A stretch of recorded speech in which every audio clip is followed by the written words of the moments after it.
Hi, എല്ലാവർക്കും mister ഷൈനിലേക്ക് സ്വാഗതം. 26-ാമത്തെ വയസ്സിൽ സൂപ്പർ സ്റ്റാർ ആയി ഇന്നും മലയാള സിനിമ നിലനിൽക്കുന്ന ഒരു കംപ്ലീറ്റ് ആക്ടറാണ് മോഹൻലാൽ. മോഹൻലാലിനെ ഇഷ്ടപ്പെടാത്ത ആൾക്കാർ വളരെ ചുരുക്കമുള്ളൂ. നമ്മുടെ അഭിമാനങ്ങളായിട്ട് നമ്മൾ മമ്മൂട്ടിയും മോഹൻലാലിനെ എപ്പോഴും ഉയർത്തി കാണിക്കാറുണ്ട്. മറ്റ് ഇൻഡസ്ട്രി പോയിട്ടുണ്ടെങ്കിൽ പോലും മലയാള സിനിമ എന്ന് പറയുമ്പോൾ അവരുടെ വായിലേക്ക് ആദ്യം പറഞ്ഞത് ഇൻഡസ്ട്രിയിലുള്ള ആൾക്കാരല്ല. പൊതുവെ തമിഴ്നാട്ടിലും അല്ലെങ്കിൽ മറ്റ് സ്റ്റേറ്റുകളിലൊക്കെ പോയിട്ടുണ്ടെങ്കിൽ മലയാള സിനിമ എന്ന് പറയുമ്പോൾ ആദ്യം വായിലേക്ക് വരുന്ന പേരുകൾ മമ്മൂട്ടി മോഹൻലാൽ എന്നായിരിക്കും.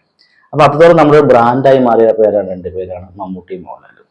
ഇത്രയും വർഷം എനിക്ക് തോന്നുന്നു മലയാള സിനിമയുടെ ചരിത്രത്തിൽ ഒരു 10-15 വർഷത്തോളം രണ്ട് ഹീറോകൾ നിലനിൽക്കുക എന്ന് പറഞ്ഞാൽ തന്നെ അത് വലിയ കാര്യമാണ്. അപ്പൊ അത് കൂടെ വന്നവരൊക്കെ കൊഴിഞ്ഞു പോയിക്കൊണ്ടിരിക്കുന്നു, അവർക്കൊന്നും സക്സസ് കൊടുക്കാൻ പറ്റാണ്ടിരിക്കുമ്പോൾ ഈ രണ്ട് പേര് ഇത്രയും വർഷത്തോളം നിലനിൽക്കുക എന്നത് വലിയ കാര്യമാണ്. ഇവർക്ക് മുന്നേ രണ്ട് ധ്രുവങ്ങളായിട്ട് വന്ന സത്യനും പ്രേം നസീറും ജയനും നസീറും പിന്നെ സുകുമാരനും സോമനും അങ്ങനെ ഒരുപാട് ആൾക്കാർ നമ്മുടെ ഇൻഡസ്ട്രിയിൽ വന്നു പോയതാണ്. പക്ഷെ അവർക്കൊന്നും ഒരു ലോങ്ങിൽ നിൽക്കാൻ പറ്റില്ല. ഒരു ഘട്ടം കഴിഞ്ഞപ്പോൾ അവരുടെയൊക്കെ സ്റ്റാർഡം നഷ്ടപ്പെട്ടു പോയി. അവരൊക്കെ പിന്നെ ക്യാരക്ടർ റോളിലേക്ക് വന്നായിരുന്നു. പക്ഷെ മോഹൻലാലും മമ്മൂട്ടിയും മലയാള സിനിമ കണ്ടതിൽ വെച്ച് ഇത്രയും വർഷത്തോളം നിൽക്കാൻ പറ്റുന്നത് അതൊരു ഭാഗ്യമാണ്. അത് ഭാഗ്യം മാത്രമല്ല, ജനങ്ങൾ അവരെ അത്രത്തോളം ഇഷ്ടപ്പെടുന്നുണ്ട്. ഇന്നും ഹീറോകളായിട്ട് മാത്രമാണ് അവരെ നമുക്ക് അംഗീകരിക്കാൻ പറ്റത്തുള്ളൂ. ഇപ്പൊ കാലഘട്ടമൊക്കെ ഒരുപാട് മാറി. മലയാള സിനിമയെ ടെക്നോളജിപരമായിട്ടും കഥാപരമായിട്ടും ഒരുപാട് ഉയർന്ന നിലയിലേക്ക് എത്തിയിട്ടുണ്ട്. അപ്പൊ ആ ഉയർന്ന നില കറക്റ്റായിട്ട് മനസ്സിലാക്കി ആ കറക്റ്റ് ഗ്രാഫ് പിടിച്ചുകൊണ്ടാണ് നമ്മുടെ മെഗാസ്റ്റാർ മമ്മൂട്ടി പോയിക്കൊണ്ടിരിക്കുന്നത്. പുതിയ ഒരുപാട് കഥകൾ കേൾക്കുകയും പുതിയ ഒരുപാട് ഡയറക്ടേഴ്സിനും റൈറ്റേഴ്സിനും ഡേറ്റ് കൊടുക്കുകയും നല്ല നല്ല സിനിമകളാണെങ്കിൽ പ്രൊഡ്യൂസ് ചെയ്യുകയും ചെയ്തുകൊണ്ട് നല്ല ഒരു സിനിമയുടെ ഭാഗമായിട്ട് വ്യത്യസ്തമായ കഥകളുമായിട്ട് മമ്മൂട്ടി ഒരു സൈഡിൽ കൂടെ പോയിക്കൊണ്ടിരിക്കുന്നുണ്ട്. പക്ഷേ അടുത്ത സൈഡ് മോഹൻലാലിന്റെ സൈഡ് എന്ന് പറഞ്ഞിട്ടുണ്ടെങ്കിൽ പുള്ളി മമ്മൂട്ടിനെ പോലെ വ്യത്യസ്തമായ കഥകൾ തിരഞ്ഞെടുക്കാൻ വേണ്ടി ശ്രമിക്കുന്നില്ല എന്നൊരു തോന്നൽ ഈ പുള്ളിയുടെ റീസെന്റ് ഇറങ്ങിയ പടങ്ങളിൽ നിന്ന് മനസ്സിലാക്കുന്നുണ്ട്. കാരണം വലിയ പ്രതീക്ഷയോടെ വരുന്ന പല പടങ്ങളും വലിയ പരാജയങ്ങളായി മാറുന്നു. പുള്ളിയുടെ ഫാൻസിന് പോലും മോഹൻലാലിന്റെ ഫാൻസിന് പോലും ഇതെന്താണ് ലാലേട്ടായി കാണിക്കുന്നതെന്ന് ചോദിക്കേണ്ട ഒരു അവസരം എത്തിയിട്ടുണ്ട്. ഏകദേശം ഒടിയനെ കഴിഞ്ഞതിന് ശേഷം പുള്ളിയുടെ കുറച്ച് പടങ്ങളൊക്കെ വന്ന് ഹിറ്റായി പോയി. പിന്നീട് പടപടാന്ന് പടങ്ങൾ പൊട്ടാൻ തുടങ്ങുന്നു. കണ്ടത് കണ്ട് വീണ്ടും വീണ്ടും കണ്ട് കണ്ട് കണ്ട് ആൾക്കാർ മടുക്കാൻ തുടങ്ങി. ഒരു സൈഡിൽ മമ്മൂട്ടി നല്ല രീതിയിൽ പടങ്ങൾ മുന്നോട്ട് കൊണ്ടുവന്നു, ഒരു സൈഡിൽ മോഹൻലാൽ മാലപ്പടക്കം തീ കൊടുത്ത രീതിയിൽ പടങ്ങളായിട്ട് വരികയാണ്.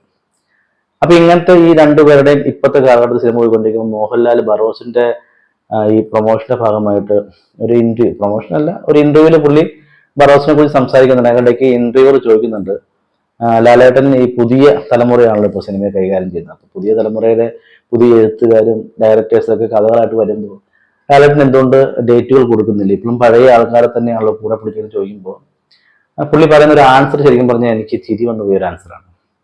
കാരണം ഒരു സൈഡിൽ മമ്മൂട്ടി നല്ല നല്ല സിനിമകൾ ചെയ്യുന്നു, അപ്പൊ ഇന്നേ തലത്ത് മോഹൻലാൽ പറഞ്ഞ ആക്ടർ പഴയ പഴയ കഥകളുമായിട്ട് വീണ്ടും കൊണ്ടുവരുന്നു, പുതിയ ആൾക്കാർക്ക് അവസരം കൊടുക്കുന്നില്ല. അത് എന്തുകൊണ്ടാണെന്ന് ചോദ്യം വന്നപ്പോൾ പുള്ളി പറഞ്ഞത്, എൻ്റെ അടുത്ത് പുതിയ റൈറ്റേഴ്സ് ഒക്കെ വന്നിട്ടുണ്ട്, ദിലീഷ് പോത്തനും പുതിയ പ്രൊഡ്യൂസേഴ്സും റൈറ്റേഴ്സ് എല്ലാവരും വരുന്നുണ്ട്, അവരൊക്കെ എൻ്റെ അടുത്ത് കഥകളും പറയുന്നുണ്ട്. പക്ഷെ ഒരു കഥകൾ പോലും എന്നെ അങ്ങോട്ട് എക്സൈറ്റ്മെന്റ് ചെയ്യുന്നില്ല. എനിക്ക് അവർ പറയുന്ന കഥകളൊന്നും ഞാൻ എക്സൈറ്റഡ് ആവുന്നില്ല. അതുകൊണ്ടാണ് ഞാൻ കൂടുതലും അവരുടെ കഥകൾക്ക് ഞാൻ ഫോക്കസ് ചെയ്യാത്തതും അല്ലെ അവർക്ക് എസ് പറയാത്തത്. എന്നെ ഞാൻ ഒരുപാട് കഥകൾ ചെയ്തിട്ടുണ്ടല്ലോ. അപ്പൊ എന്നെ ഭയങ്കരമായിട്ട് എന്നെ എക്സൈറ്റ്മെന്റ് ചെയ്യിച്ചാൽ മാത്രമാണോ എനിക്ക് ആ കഥാപാത്രം ഇറങ്ങി തരാൻ പറ്റുള്ളൂ. നമ്മൾ പറഞ്ഞ കഥകൾ തന്നെയാണ് അവർ വീണ്ടും വീണ്ടും പറയുന്നത്. അതിനൊരു പുതുമയില്ലല്ലോ. അപ്പൊ പുതുമയുള്ള കഥകളായിട്ട് വരട്ടെ, അപ്പൊ നമുക്ക് സിനിമകൾ ചെയ്യാം എന്ന രീതിയിൽ ഓരോ ഞാൻ ഉത്തരം കൊടുത്തു. ഓക്കെ, പുള്ളി പറഞ്ഞ് നമുക്ക് അങ്ങനെ അക്സെപ്റ്റ് ചെയ്യാം. പുതുമയുള്ള കഥകളായിട്ട് വരണം. പുള്ളി ഒരുപാട് സിനിമ ചെയ്ത വ്യക്തിയാണ്, അപ്പൊ ഒരുപാട് കഥാപാത്രം ചെയ്തിട്ടുണ്ട്. അപ്പൊ വരുന്ന പിള്ളേരെ പുതിയ ആൾക്കാർ നല്ല കഥകളും അല്ലെങ്കിൽ പുതുമയുള്ളവർ വരുമ്പോൾ അക്സെപ്റ്റ് ചെയ്യുക, അത് പറയുന്ന ന്യായമുണ്ട്, നമ്മളത് അക്സെപ്റ്റ് ചെയ്യുക. പക്ഷേ പുള്ളി പുതുമയുള്ള കഥകളും എക്സൈറ്റ്മെന്റും വേണമെന്ന് പറഞ്ഞതിന് ശേഷം പുള്ളി എടുത്തുകൊണ്ടോ സിനിമയാണ് ആറാട്ട് മോൺസ്റ്റർ ഒക്കെ. അപ്പൊ ഇതിലൊക്കെ എന്ത് പുതുമയാണ് അല്ലെങ്കിൽ എന്ത് എക്സൈറ്റ്മെന്റ് ആണ് ലാലേട്ടൻ അല്ലെങ്കിൽ മോഹൻലാൽ എന്ന് പറഞ്ഞ ആക്ടർക്ക് കിട്ടിയെന്നുള്ളത് എനിക്ക് ഇന്നും മനസ്സിലാവുന്നില്ല. ഇതാണോ അദ്ദേഹം ഉദ്ദേശിക്കുന്ന എക്സൈറ്റ്മെന്റ്?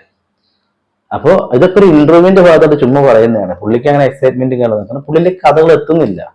പുള്ളിനെ ഡയറക്റ്റ് ആയിട്ട് രണ്ട് കഥകൾ പറയാൻ വേണ്ടി പുള്ളിക്കാരും വരുന്നില്ല എന്നുള്ള യാഥാർത്ഥ്യം.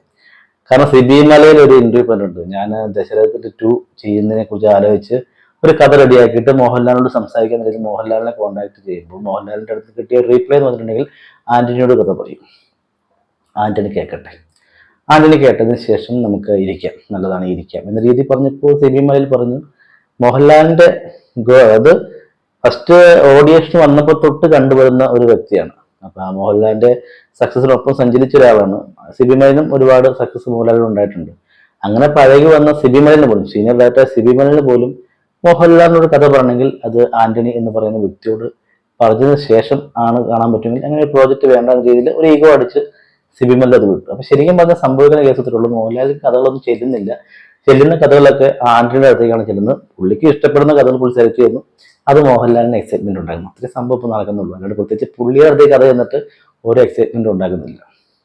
ഇപ്പൊ മോഹൻലാലിനെ സംബന്ധിച്ചോളം ബിഗ് ബോസ് പോലത്തെ പരിപാടികൾ കുറെ എന്നാ പരസ്യങ്ങൾ അല്ലെങ്കിൽ എന്തെങ്കിലും പൈസ കിട്ടുന്ന എന്തെങ്കിലും പരിപാടിയൊക്കെ എന്ത് പേക്കൂത്തും കാര്യങ്ങളും അവസരമൊക്കെ പോയിക്കൊണ്ടിരിക്കുകയാണ്. വർഷത്തിൽ 1-2 സിനിമകൾ നല്ല സബ്ജക്റ്റുകൾ കണ്ടെത്തി അതിന് അത്യാവശ്യം ബഡ്ജറ്റ് കിട്ടി നല്ല സിനിമകളോട്ട് വരാം. പക്ഷെ കഥകൾ പുള്ളിയുടെ അടുത്തേക്ക് എത്താണ്ട് എല്ലാം ആന്റണിയുടെ കൈകളിലൂടെ പോകുന്നുണ്ട്. അവരുടെ ഒരു ഫോക്കസ് ഉണ്ട്, ഈ പഴയ ഒരു ഫോക്കസ്. അതിൽ കുറെ ഡയറക്ടേഴ്സും റൈറ്റേഴ്സും ഉണ്ട്. അവരെ തന്നെ വെച്ചുകൊണ്ട് ലാലേട്ടൻ വീണ്ടും മുന്നോട്ട് പോയിക്കൊണ്ടിരിക്കുകയാണ്. ഈ രീതിയിലാണ് പോക്കെങ്കിൽ അത് അപകടത്തിലേക്കുള്ള പോക്കാണ്. കാരണം മലയാള സിനിമ മാറിക്കൊണ്ടിരിക്കുകയാണ്. ആ മാറ്റത്തിനൊപ്പം ഇനി മോഹൻലാൽ വന്നില്ലെങ്കിൽ പ്രേക്ഷകരും തിരസ്കരിക്കാൻ തുടങ്ങും. അത് മനസ്സിലാക്കിയ ഒരു സൈഡിൽ മമ്മൂട്ടി മാറിക്കൊണ്ടിരിക്കുമ്പോൾ കൂടെയുള്ള മോഹൻലാൽ എന്ന വ്യക്തിയും അത് തിരിച്ചറിയുക. നല്ല നല്ല സിനിമകളും നല്ല നല്ല റൈറ്റേഴ്സും മലയാളത്തിൽ ഇറങ്ങുന്ന സിനിമകൾ എന്തൊക്കെയാണെന്ന് മനസ്സിലാക്കുക.